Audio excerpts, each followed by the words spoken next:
36절에 보니까 월터 브루만이 가장 많이 인용하는 성경은 보니까 호세아서, 예레미야서, 에스겔, 이사야입니다.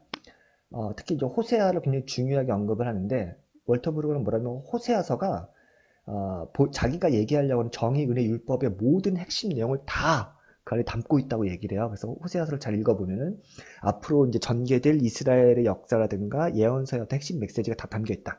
이렇게까지 얘기를 하더라고요. 네. 이렇게 호세아가 규정한 한계는 예언자 전승을 형성하는 데 큰 역할을 했다. 그러니까 이후에 그 호세아는 8세기 예언자잖아요. 아주 초기의 예언자인데 그 호세아 이후에 등장할 예언자들의 어떤 이그젬플, 패러다임을 형성하는 굉장히 중요한 역할을 했는데 정의, 은혜, 율법을 하나의 관계로 묶어낸 드라마다라고 이제 이야기합니다. 그래서 호세아 2장 19절, 20절 여러분 아마 성경책 나중에 펼쳐 보시고 이 부분을 밑줄 그어서 한번 묵상해 보시길 바랍니다. 호세아는 이제 하나님과 이스라엘의 관계를 남편과 아내 관계로 은유적으로 이제 메타포로 사용을 하잖아요. 근데 이것도 이제 나중에 얘기했지만 하나님과 이스라엘의 관계를 부모와 자식, 그 부부 사이의 관계로 그렇게 아주 친밀한 관계로 이제 그 비유로 한 이유가 있어요. 네, 그것도 이따가 설명드리겠습니다. 일단은 호세아서 2장 19절에서 20절 한번 읽어보겠습니다. 내가 장가들어 영원히 살되 내가 내게 장가들어 영원히 살되 공의와 정의와 은총과 긍휼이 여김으로 내게 장가들며 진실함으로 내게 장가들리니 내가 여호와를 알리라. 여기에 이제 공의, 정의, 은총, 긍휼, 진실 이런 5가지 핵심 하나님의 성품이 담겨져 있다는 거죠. 그리고 이 5가지 성품이 하나님의 본성이고 하나님의 어떤 신실하심을 가장 잘 드러내는 키워드인데 이 5가지 성품이 예언서 전반에 깔려있는 하나님의 기본적인 정서라는 거예요. 이게 하나님의 신실하심, 얼마나 이 하나님이 자신의 봉선에 신실하게 이스라엘 관계들의 이스라엘이 이제 타락을 하거나 넘어지거나 하나님을 떠나갔을 때에도 이 하나님은 친실하게 이 5가지 성품을 붙들고 가느냐가 이제 하나님의 본성인 거죠. 하나님의 뭐라 할까? 자기 스스로와의 어떤 싸움이라고 할까요? 이거를 이제 하나님께서 지켜가시는 것을 보여주는 거다라고 이야기를 합니다. 그래서 이제 하나님의 신실하심이 나타나는 본문을 이제 몇 가지 이야기를 하는데 이 본문은 여러분들이 아주 공통적으로 드러나는, 그러니까 우리가 소위 조직신학 시간에 신론을 배우는데 신론에서 하나님의 본성, 하나님의 사역 뭐 이런 거 나오거든요. 그러니까 하나님은 어떤 분이냐, 그리고 하나님은 어떤 일을 하셨냐 이렇게 나눠서 하는데 하나님의 본성 부분에서 이제 우리 소위 말하는 뭐 어떤 뭐 조이신학에 나오는 내용이죠. 공유적 속성, 비공유적 속성. 비공유적 속성이 먼저 나오죠. 비공유적 속성에는 뭐 전지, 전능, 전선, 뭐 무소부재, 뭐 이런 게 나오고 공유적 속성에는 뭐 사랑, 공의, 뭐 이런 여러 가지 나온 거죠. 근데 이제 소위 이제 이런 조이신학적인 도식 말고 실제로 구약 성서에서 하나님이 어떤 분이냐라고 할 때에 나오는 것들은 지금 여기에 반복적으로 나오는 단어들인데요. 호세아 2장 2절에서 23절까지, 출애굽기 34장 6절에서 7절까지, 예레미야가 33장 20절 22절, 시편 85편 10절에서 13절 똑같아요. 다 한번 찾아서 읽어보시면 거기 아까 말했던 그 5가지 성품이 하나씩 골고루 들어가 있어요. 그래서 호세아서는 하나님이 이제 소외와 화해라는 주제로, 출애굽기에는 파기된 언약과 회복된 언약, 뭐 그리고 예레미야는 상실된 소망과 회복된 소망, 그 시편에는 화를 넘어서는 회복을 향한 상상, 이렇게 이제 제목을 잡혀냈는데 여기에 공이 들어가는 게 하나님의 은혜와 긍휼, 신실하심, 뭐 인자하심, 진실함, 뭐 공의와 정 이런 것들이 다 담겨 있는 거죠. 그래서 아마 이제 성경에서 하나님이 누구시냐를 알 때, 그리고 우리가 뭐 도시신학적인 딱딱한 그런 도식적인 구분 말고 실제 하나님 어떤 분이라는 걸 알 때 이 본문들을 묵상하면 좋을 것 같습니다. 근데 몇 가지 이제 하면은 하나님의 신실하심에서 이제 저자가 말하는 것은 결국 하나님 나 이웃은 신실함을 추구하라는 부름을 받았다. 하나님의 그 성품을 내가 본받고 내가 이웃에게 전달하는 그런 걸 했고요. 네 가지 뭐 특징을 이야기하는데 뭐 제가 좀 간추려서 하면은 이제 60쪽, 63쪽에 나오는데요. 신실함이라는 것은 선서를 하듯 얼굴과 얼굴을 직접 맞대는 공적 선언이다. 그러니까 내가 너한테 신실하겠다.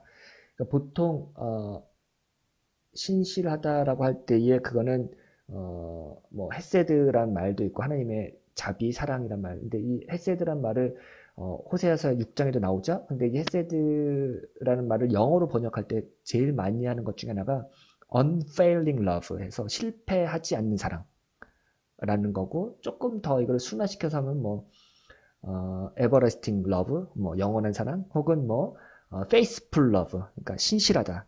그 말은 뭐냐면은 처음과 끝이 같다. 그리고 내가 한번 너한테 신실하겠으면 끝까지 너한테 신실하겠다. 비록 네가 중간에 나한테 신의를 저버린다 할지라도 나는 너에게 신실하겠다. 이런 표현이거든요. 그러니까 하나님이 우리한테 신실하셨던 것처럼 우리도 하나님 이웃에게 신실해야 된다. 이런 표현이기도 하죠. 공적인 선언이죠. 그러니까 신실에는 약속을 맺고 지키는 과정이 뒤따르죠. 예. 근데 이제 만약 이스라엘 백성들이 나중에 하나님의 언약을 저버리고 하나님을 등졌을 때도 불구하고 그때도 이제 하나님께서 당연히 심판을 선포하시죠. 그래서 심판을 선포하시지만 그럼에도 불구하고 하나님께서 계속 돌아오라, 돌아오라, 회개하고 돌이키면 내가 다시 너를 내 양자 삼겠다 이런 표현들이 나오죠. 그리고 세 번째, 신실은 공동선과 연결된다. 공동선은 샬롬의 기치 아래서 행동한다. 공동선은 연약하고 보호받지 못하고 궁핍에 처한 이웃을 돌아보는 것이다. 라고 합니다. 이런 구체적인 내용들은 이때 또 후반부에 나오도록 하겠습니다. 네 번째, 공동선은 몸의 샬롬으로 표현된다. 몸의 샬롬이라고 하는 것은 우리가 이제 평안하다라고 하는 것은 정신적이거나 신앙적인 게 아니라 실제로 그 사람의 육체적인 필요를 채워준다. 아픈 곳을 싸매주고 혹은 배고픈 걸 먹여주고 헐벗은 것을 입혀주는 것이 중요하다라고 합니다. 그래서 바디 폴리틱이라고 하는데 그래서 샬롬, 하나님 말하는 샬롬은 실제로 잘 사는 거예요. 네. 이게 뭐 물질적이거나 육체적인 것을 전혀 배제하지 않습니다. 그래서 함께 잘 먹고 잘 사는 거. 이것이 샬롬이거든요. 왜냐하면 하나님께서 우리에게 주신 어떤 무화과 나무와 우리 포도나무와 감람나무의 소출을 실제로 채워주시는 것. 그리고 우리가 이웃에게 그걸 채워주는 것을 말합니다. 그래서 뭐 단순히 뭐 힘들다고 하면 내가 기도해줄게 이런 게 아니라는 말을 소위 기도만 해주는 게 아니라 진짜로 그 이웃의 필요를 채워주는 게 하나님의 신실하심고 우리의 신실함이다 라고 이야기할 수 있습니다. 그래서 이제 어더링이라고 했는데 이거를 타자를 품는 일이라고 번역을 했는데 그러니까 어떻게 구체적으로 우리가 이웃에게 신실할 것이냐 라는 말. 근데 타자를 어떻게 푸는 것 이런 것이 이제 중요한 건데요. 중요한 뭐 관계성, 타자의 이익을 추구하는 것이라고 하고 넓게 보면 타자는 창조 세계다. 그러니까 사실 이렇게까지 이제 확장돼서 나가는 거는 훨씬 더 큰 거죠. 우리가 구체적인 인격적인 대상뿐만 아니라 사물에게까지 우리가 확장하는 걸 타자라고 하면은 우리가 타자를 품는 것은 구체적인 인격적 대상뿐만 아니라 자연세계까지 품는 거다. 이제 확장해 갈 수 있겠죠. 이렇게까지 이제 사유를 확장하는 거고, 사실은 이제 하나님이 처음 하신 행동은 창조 세계를 축복하는 것. 내가 정말 보기 좋았다. 미학적으로 보기 좋았다는 것은, 굉장히 내가 미적으로, 그러니까 미학이라는 건 그런 거잖아요. 원래 있어야 할 것이 그대로 있음으로써 보기 좋은 것. 네. 부족하지 않는 것. 채워진 것. 충만한 것. 이런 뜻이기 때문에, 그리고 이제 그것을 하나님께서 축복하셨다는 것. 이것이 이제, 타자를 품는 일이다. 타자를 품는 일이야말로 이스라엘의 소명이고, 그들의 삶이 왜 세상 한가운데 자리하는지 말해준다. 그래서 하나님의 본성, 이스라엘의 소명, 우리의 사명하고 연결되는 거겠죠. 이런 것들이 중요하다고 이야기를 합니다. 그러면 누가 타자냐, 누가 이웃이냐? 여기서는 세 그룹으로 나누는데요. 신명기 10장 18절 한번 볼까요? 하나님의 통치를 방패 삼아 사는 사람들이며 보통 과부, 고아, 거류민을 의미한다. 야훼께서는 나그네를 사랑하신다. 이제 이게 과부, 고아, 나그네 이게 이제 구약 성서에서 자주 등장하는 약자들의 어떤 샘플이고요. 그 다음에 가난한 자까지 네 개. 이 네 그룹이 항상 짝으로 나와요. 그래서 이것을 이제 그 당시에 생각하는 어떤 가장 돌봄이 필요한 사람들이라고 생각한 거죠. 이사야서 56장 7절에 보면은 고자들과 이방인들에 대한 이야기가 나오고 이거는 고자들이란 것은 뭐라고 할까요? 이거를 뭐 조금 더 확대 해석하면은 성소수자라고 할 수도 있겠고요. 예, 뭐 그렇게 그건 논란이 좀 있긴 한데 혹은 뭐 그러니까 성적으로 정상적이지 않은 사람일 수도 있고요. 뭐 여러 가지 있을 수 있어요. 근데 아무튼 그러니까 굳이 고자라고 말한 것은 이제 사실 성적인 것과 연결되어 있기 때문에 그것도 하나의 우리가 생각해 볼 부분이라 생각하고 이방인들 역시 나그네들. 그래서 이제 내 집은 만민이 기도하는 집이다. 여기서 만민이라는 것은 단지 이스라엘 백성들만이 아니라 모든 사람, 모든 열방들, 모든 이방인들이 기도하는 집이다라는 성전을 얘기하는 건데 하나님의 집은 하나님의 성전은 모든 사람을 위한 거다. 믿는 사람들만을 위한 게 아니다라고 하는 것이죠. 그래서 이제 탈국과 타백성, 그러니까 다른 나라 사람들, 다른 나라까지도 하나님께서 어떻게 품으시느냐가 이사야 19장에 나오는데 이거 정말 재밌는 본문이거든요. 여러분 이거 한번 읽어보세요. 이사야 19장 24, 25절에 뭐라냐? 그날에 이스라엘이 애굽 및 아수르와 더불어 셋이 세계 중에 복이 되리라. 그러니까 이 말은 우리가 되게 배타적이고 하나님께서 이스라엘과만 배타적 언약을 맺고 있다고 생각하기 쉽지만 이 뒤에 보면은 뭐 내 백성 애굽아 나의 사랑하는 종 아수르야 뭐 이런 표현이 나와요. 그러니까 그 말은 뭐냐면 굉장히 파격적인 거죠. 하나님께서 이방인들에게 얼마나 개방적이시고 그들을 내 자녀로 품고 싶어 하시는지. 그러니까 우리가 무슨 뭐 함부로 좀 적용을 해보면 뭐 다른 뭐 종교인들이라든가 다른 혹은 예수님 안 믿는다고 해서 그들을 우리가 임의대로 뭐 배척할 이유가 전혀 없다는 거죠. 예, 저 이런 게 되게 중요한 본문이라 생각합니다. 네, 이제 2장부터 2장, 3장, 4장은 정의, 은혜, 율법에 대해서 이야기하는데 사실은 이제 예언자적 설교하고 너무 중복되는 내용이 많았어요. 그래서 이제 본문도 사실은 뭐 월터 브루만이 언급하는 본문은 좀 이렇게 한정적이어서 겹치는 게 많고 하지만 뭐 성경을 다시 읽어도 좋더라고요. 그래서 사실은 여러분 이 책 읽어보시면 성경 인용이 많아요. 그래서 그걸 스킵해도 되겠지만 또 이번 기회에 한 번 더 읽어보시면 구약 성경 전반에 흐르는 하나님의 본성이라든가 이런 것들을 읽는 것, 그러니까 익숙하게 읽는 게 중요한 것 같고 저도 이번 기회에 좀 이렇게 말씀을 그때그때 어떤 이 말씀이 어디에 있다는 걸 딱딱딱 캐치하는 것도 되게 중요하고 저도 좀 말씀 암송 좀 잘했으면 좋겠다는 생각이 들기도 하는데 그런 겸사겸사 한번 읽어보면 좋을 것 같습니다. 네, 두 번째 정의에 대한 부분 시온에서 다시 신의 산으로 라는 본문을 한번 이야기해 보도록 하겠습니다. 예전은 사회 현실을 구축하는 행위다라고 했는데 이게 이제 예언서에서 많이 나오는 건데 예언서에서 이제 예배라고 하는 행위 그러니까 결국은 그 예언자들이 이스라엘 백성들의 타락을 지적할 땐 두 가지잖아요. 우상 숭배하는 것 그리고 불의를 행하는 것. 근데 이 두 개가 동전의 양면처럼 연결돼 있어요. 근데 더 재밌는 거는 예배를 드리는 행위, 그러니까 예전적 행위하고 동시에 사회에서 우리가 어떤 삶을 사느냐, 그러니까 예배와 윤리 이게 사실은 그 예언자들에서 가장 중요한 핵심인데 우리가 그걸 굉장히 놓치고 있는 부분이 많은 것 같아요.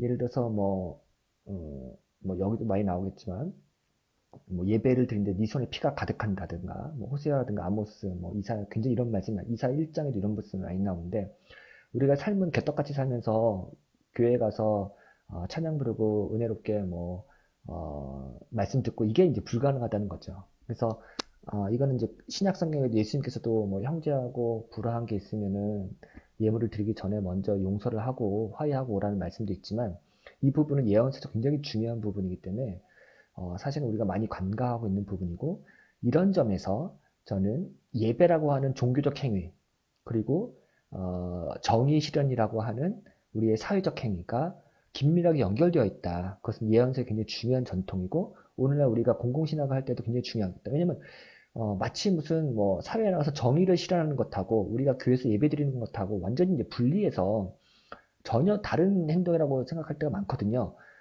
왜냐면 공공신학을 비판하는 사람들이 아니 그냥 사회에서 좋은 일 하는 거 그게 왜 기독교가 무슨 상관이 있냐? 그거는 그냥 하는 거잖아. 이렇게 얘기할 때도 있고요. 또는 뭐 예배를 드리면서 예배에만 너무 이제 집중하고 예배만 드리는 사람한테 사회적으로 정의를 실현하는 행위는 그거는 뭐 해도 되고 안 해도 되고 약간 옵션 같은 그런 식으로 이제 그동안 많이 우리가 생각해 왔는데 실제로 예언서를 읽어보면 전혀 그렇지 않다라고 하는 게 제가 신학교에서 배웠던 교수님들로부터 배웠던 바이기도 하고 또 점차 더 그것이 중요하다는 생각을 많이 하게 됩니다.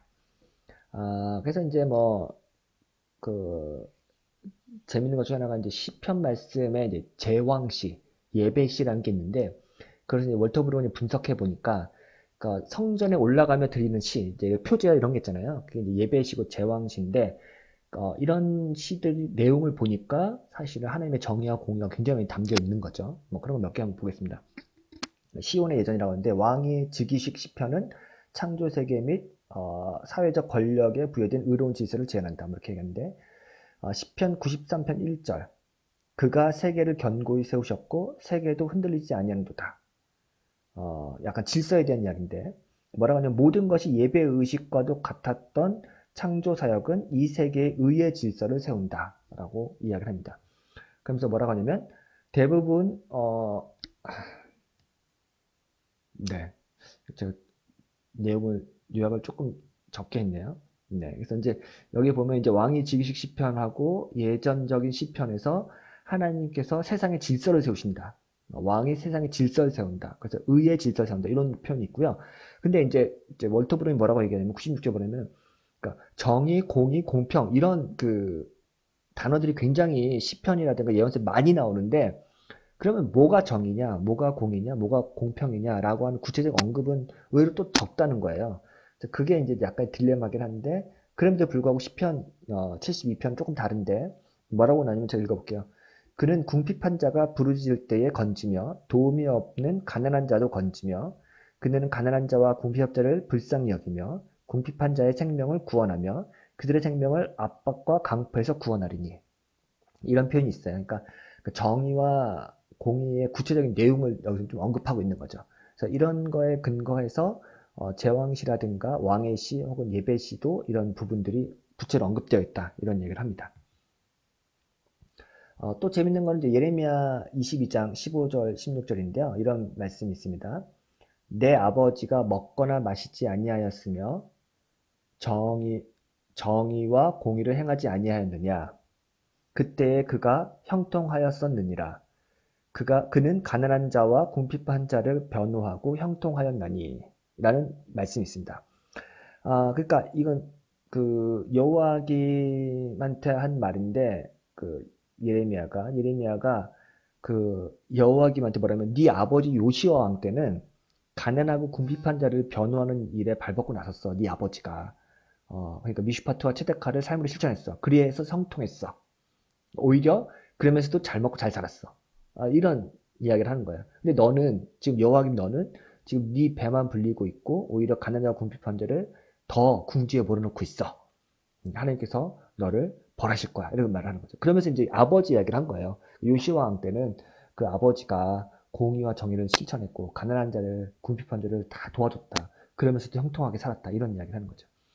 그러면서 이제 더 재밌는 게 뭐냐면 같은 그 본문 22장 16절에 뭐라고 하냐면 이것이 나를 알미 아니냐.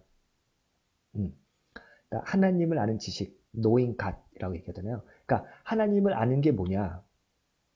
그러니까 아까 얘기했지만 공의와 정의를 실천하고 가난한 자와 궁핍한 자를 돌보는 것. 그게 바로 하나님을 아는 거 아니냐라고 하는 거죠.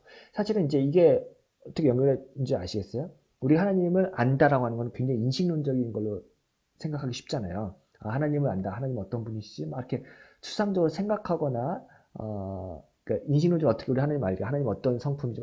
이렇게 생각하는데 예레미야는 반대로 내가 구체적으로 어떻게 이웃을 돌보느냐, 어떻게 그들에게 선을 행하느냐, 그게 바로 하나님 아는 지식 아니냐 이렇게 이야기를 하는 거예요. 네, 그래서 야훼를 아는 것은 여호와김의 사치가 가득한 곳에서 연약한 자들과 연대한다는 뜻이고요. 야훼를 아는 것은 이웃과 이웃 사이의 정의를 실현하는 것이다. 이렇게 설명할 수 있는 거죠. 네. 그래서 제가 이제 이 부분을 읽으면서 월터 브루그만이 이제 직접 인용을 하진 않았는데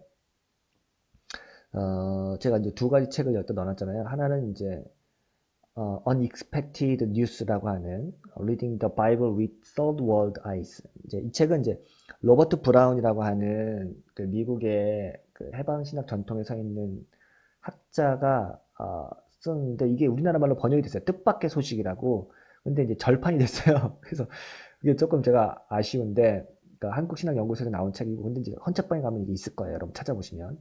근데 굉장히 좋은 책입니다. 여기 성경 본문 10개를 이제 굉장히 이제 새롭게 해석하고, 재미있게 해석했기 때문에 이 내용이 해방신학에서 어떻게 성경 본문을 읽고 해석하는지 나오고, 여기에 이제 아까 했던 예레미야 22장 말씀이라든가, 뭐 마태복음 25장, 뭐 여러 가지 재밌는 말씀들이 많이 나와요. 그래서 이 본문이 되게 좋고, 또 하나는 호세 미란다라고 하는 성서학자가 쓴 마르크스 앤 더 바이블이라는 책입니다. 이 책도 굉장히 좋고요. 이 책도 우리는 말로 번역이 됐어요. 1월 서각인가 옛날에 또 아마 절판이 됐을 텐데 좋은 책은 다 절판되는지 이 책도 이제 성서를 어떻게 이제 예언자 전통을 해석하는지 율법 어떻게 해석하는지 나오는데 이 두 책이요 사실은 그 해방신학 성서에도 굉장히 중요한 영향을 끼쳤고 이 서구의 그러니까 서구의 백인 성서학자들에도 굉장히 큰 영향을 끼쳤어요. 그래가지고 사실은 월터 브루그만이 하는 내용들은 여기 다 담겨 있거든요. 네, 물론 이제 여기는 조금 더 다른 색깔이긴 하지만 그럼에도 불구하고 월터 브루그만 책 읽어보면 저는 대본에 여기 거의 내용이 비슷한 그런 걸 대본에 느꼈어요. 여러분들 좀 추천드리고요. 네, 헌책방에서 구할 수 있으면 당장 구하셔야 됩니다. 예, 여담으로 했고 야외라는 지식도 여기 이 책에 나와요. 그래서 제가 가져왔습니다. 시편 112편 3절부터 8절까지 말씀도 제가 한번 읽어볼게요. 부와 재물이 그의 집에 있으며 그의 공의가 영구히 서 있으리로다. 정직한 자들에게는 흑암 중에 빛이 일어나나니 그는 자비롭고 국률이 많으며 의로운 이로다. 은혜를 베풀며 꾸어주는 자는 잘되나니 그 일을 정의로 행하리로다. 그는 영원히 흔들리지 아니하며 의인은 영원히 기억되리로다. 그는 흉한 소문을 두려워하지 아니하며 여호와를 의뢰하고 그의 마음을 굳게 정하였도다. 네, 정의를 실천하는 사람에 대해서 언급하고 있습니다. 여기 말씀은 이제 조금 아까 그 시편 말씀을 좀 이제 해석을 해보면 월터브로는 이렇게 얘기를 해요. 의인은 거룩한 양심을 가진 사람이 아니라 자기 삶을 이웃과 이웃 사이에 두는 사람이다. 정말 그런가요? 그의 공의가 영구히 서 있어요. 정직한 사람에게는 흑암죄. 그는 자비롭고 긍휼이 많으며 의로운 이로다. 예, 그쵸? 이런 말씀이죠. 의인은 사람과 사람 사이에 정의를 세운 사람. 그쵸? 또 의로운 여자는 자비롭고 공의를 행하며 주의 계명을 기뻐합니다. 의로운 사람은 매사에 정의롭게 행동합니다. 그러한 사람은 베풀고 꾸어주며 섣불리 불안해하거나 떨거나 두려워하지 않습니다. 사실은 앞부분도 좋은데 전 뒷부분이 더 좋았던 것 같아요. 뒷부분은 흉한 소문에 휘둘리거나 두려워하거나 떨지 않는다 라고 하는 것은 의인은 세상 사람들의 어떤 소문이라든가 혹은 뭐 대세의 흐름이라든가 분위기 이런 거에 굴하지 아니하고 꿋꿋하게 자기네 길을 간 사람이다 라고 합니다.